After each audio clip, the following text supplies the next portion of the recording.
हिंदू धर्म में एकेश्वरवाद और बहुदेववाद के सिद्धांत साथ साथ चलते हैं। हमेशा देखा जाता है जो लोग एक विशिष्ट देवता और अपना इष्ट स्वीकार कर लेते हैं, उन्हें ईश्वर के हर नाम और हर सूरत में सिर्फ वही इष्ट देव नजर आते हैं। वैश्विक तौर पर कहा जाता है कि धर्म चाहे कितने ही अलग क्यों न हो, लेकिन ईश्वर का स्वरूप समान ही होता है। यह बात भी अपनी अपनी आस्था पर ही निर्भर करती है। सनातन धर्म को विभिन्न धर्मों के उद्भव का जरिया कहा जाता है। ऐसा माना जाता है कि धर्म अलग अलग जरूर है, लेकिन उनकी जड़ें सनातन धर्म से ही निकली है। इस बात के पीछे की सच्चाई तो शोध का विषय है, लेकिन हाल ही में सामने आई एक रिपोर्ट में ये बात जरूर कही गई है कि ग्रीक देवता हेराक्लिस कोई और नहीं बल्कि स्वयं हिंदू देवता श्री कृष्ण ही है।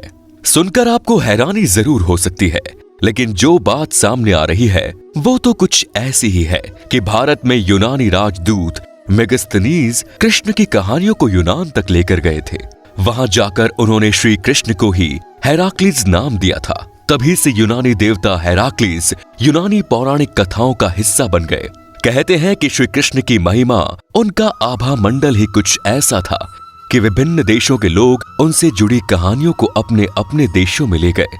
कुछ ने उन्हें कृष्ण ही नाम दिया तो कुछ ने उनका नाम बदल दिया। ये कहानियां उन्होंने स्थानीय लोगों को सुनाई और इसी तरह पीढ़ी दर पीढ़ी यह कहानी आगे बढ़ती रही।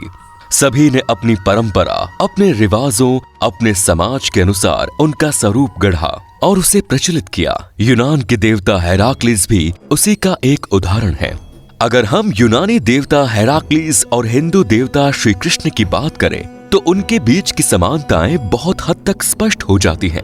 अलेक्जेंडर के भारत में आक्रमण करने के दौरान और बाद में जितने भी यूनानी विद्वान भारत आए, उन्होंने विभिन्न तरह के साक्ष्यों को प्रस्तुत किया। यूनानी और पाश्चात्य देशों के लोग संस्कृति निष्ठ हिंदी के शब्द और नाम नहीं बोल पाते थे, इसलिए उन्होंने अपनी कहानियों में दैवीय चरित्रों के नामों को बदलकर अपने देश में प्रस्तुत किया। तो दोस्तों, अब हम बात करते हैं भगवान कृष्ण और यूनानी देवता हेराक्लिस के बीच देखी गई समानताओं की। नंबर 1, सबसे पहली समानता श्री कृष्ण कालिया नामक नाग और हेराक्लिस हाइड्रा से जुड़ी है। हिंदू पौराणिक कहानियों के अनुसार जब एक बार भगवान यमुना नदी के किनारे गेंद खेल रहे थे, तभी अचानक गेंद नदी में जा गिरी, जिसमें कालिया नामक एक भयंकर सांप रहता था, जिसके विष की वजह से जो भी वहां पानी पीता वो मर जाता था।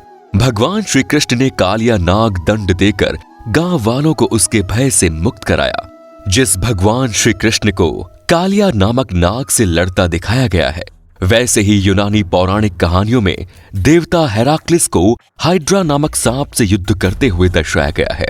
नंबर 2, यूनानी कहानियों में हेराक्लिस द्वारा आदमखोर पक्षियों को मारने का जिक्र है।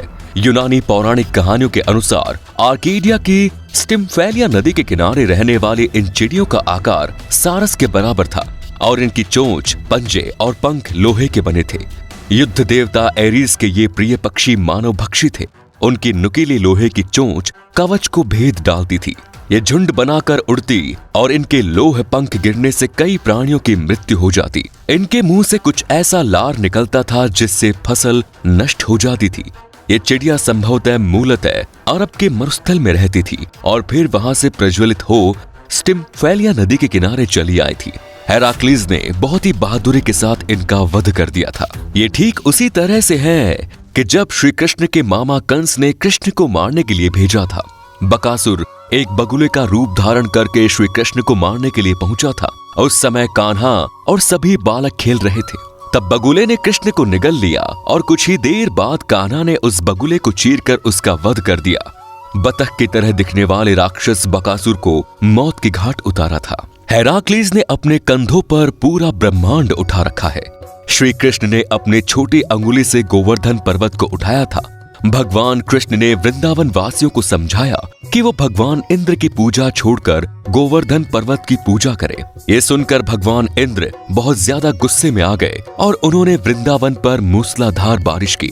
इंद्र के प्रकोप से बचने के लिए भगवान श्री कृष्ण ने अपने बाएं हाथ की कनिष्ठ उंगली यानी छोटी उंगली पर पूरे गोवर्धन पर्वत को उठा लिया। सभी वृंदावन वासी उस पर्वत के नीचे आ गए और खुद को भारी बारिश से बचा लिया। इंद्र 7 दिनों तक पानी बरसाते रहे, लेकिन आखिर में उन्हें अपना भूल का एहसास हुआ। भगवान इंद्र खुद धरती पर उतरे और श्री कृष्ण से माफी मांगी। श्री कृष्ण ने अपने मामा कंस जैसी बुरी शक्ति को हराया था। उसी तरह हेराक्लीज ने अपनी सौतेली मां हेरा से मुकाबला किया था।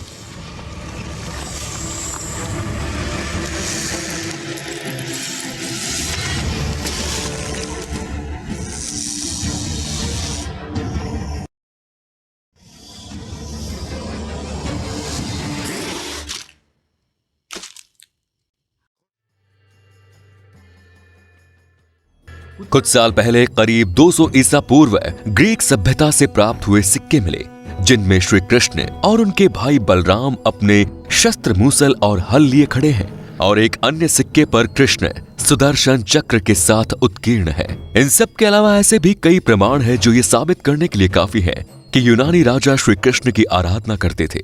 श्री कृष्ण को हेराक्लीज रूप में स्वीकार नहीं करने के पीछे कारण सिर्फ भाषा और परंपराओं से भिन्नता से है।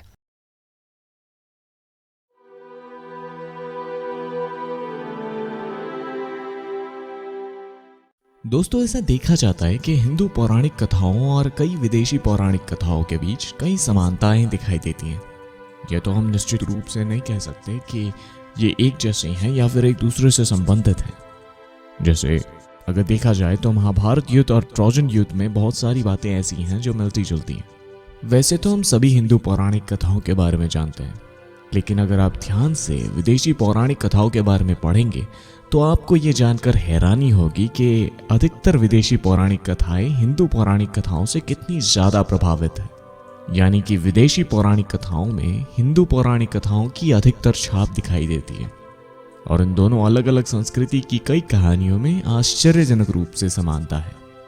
तो चलिए आज हिंदू नेशन के इस वीडियो में हम जान ही लेते हैं कि आखिर वो कौन सी कहानी है जिससे यह स्पष्ट होता है कि ग्रीक सभ्यता हिंदू संस्कृति पर ही आधारित है। और उससे पहले मैं आपसे ये रिक्वेस्ट करता हूँ कि अगर आप हिंदू नेशन पर पहली बार आए हो तो please Hindu nation YouTube channel को सब्सक्राइब करें और साथ ही साथ बगल में पड़े उस नोटिफिकेशन बेल को एक्टिवेट कर लें ताकि आपको हमारे चैनल पर आने वाले हर एपिसोड का नोटिफिकेशन मिले।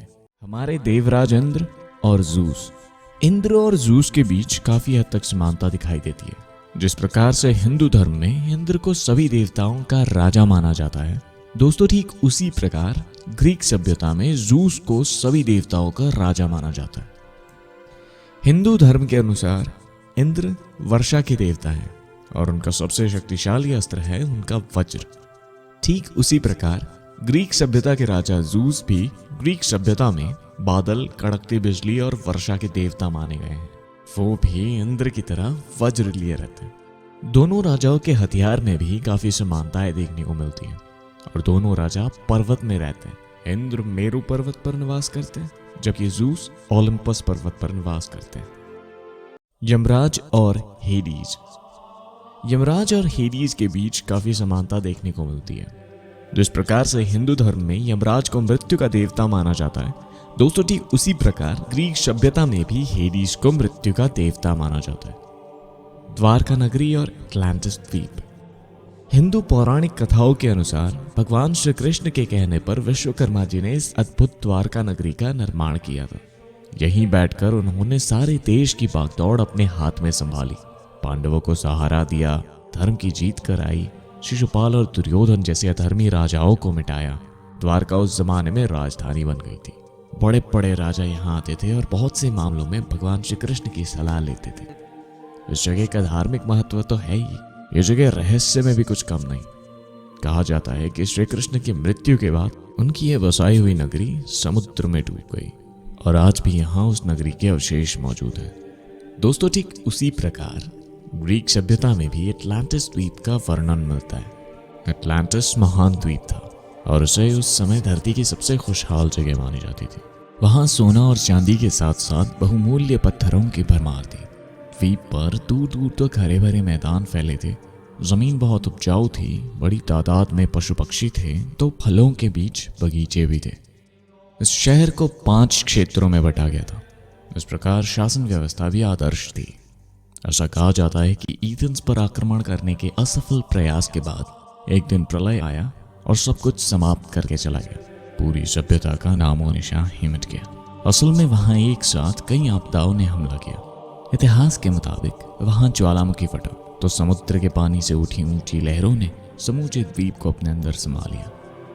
दोस्तों, जैसे कि रामायण में जटायु और संपाति दोनों भाइयों की कहानी बहुत प्रचलित है कि एक बार बचपन में दोनों ने सूर्य के सबसे करीब पहुंचने के लिए आपस में शर्त लगाई, लेकिन जब वो दोनों सूर्य के करीब पहुंचे तब जटायु सूर्य के ताप से जलने लगे। ठीक उसी प्रकार ग्रीक पौराणिक कथाओं में हमें डेडलस और इकरिस की कहानियों का वर्णन मिलता है। ये दोनों पिता पुत्र थे और इन दोनों ने सूर्य के पास पहुंचने के लिए ठीक उसी प्रकार से उड़ान भरी और अपने पुत्र को बचाने के प्रयास में उनके भी पंख जल गए। सप्तऋषि और प्लाइडीज। सप्तऋषि 7 तारों का एक समूह है जिनका उल्लेख वेदों और हिंदू ग्रंथों में मिलता है। इसी तारों के समूह को हम सप्तऋषि तारामंडल के नाम से जानते हैं।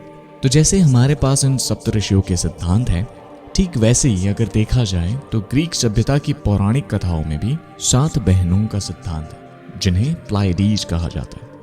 और ठीक हमारे सप्तऋषियों की तरह ही ग्रीक सभ्यता में 7 तारों के समूह के रूप में इनका वर्णन मिलता है। नारद मुनि और हर्मेस। दोस्तों, अगर आप ध्यान से देखें तो नारद मुनि और हर्मेस में काफी कुछ चीजें समानता दिखाई देती हैं।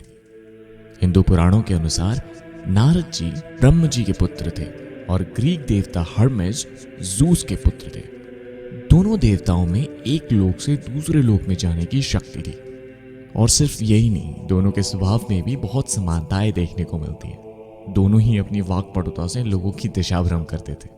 दरअसल सच बात तो यह है कि हम भारतीयों को ग्रीक के पौराणिक कथाओं के बारे में बहुत कुछ ज्यादा जानकारी नहीं है, लेकिन अगर आप ध्यान से इन पौराणिक कथाओं के बारे में पढ़ेंगे तो आपको पता चलेगा कि अधिकतर ग्रीक के पौराणिक पात्र हिंदू पौराणिक कथाओं से लिए गए, या फिर यूं कहूं कि हिंदू पौराणिक की छाप ग्रीक सभ्यता पर पड़ी है। इसलिए हम ये कह सकते हैं कि ग्रीक सभ्यता की जड़ें हिंदू धर्म से निकलती हैं।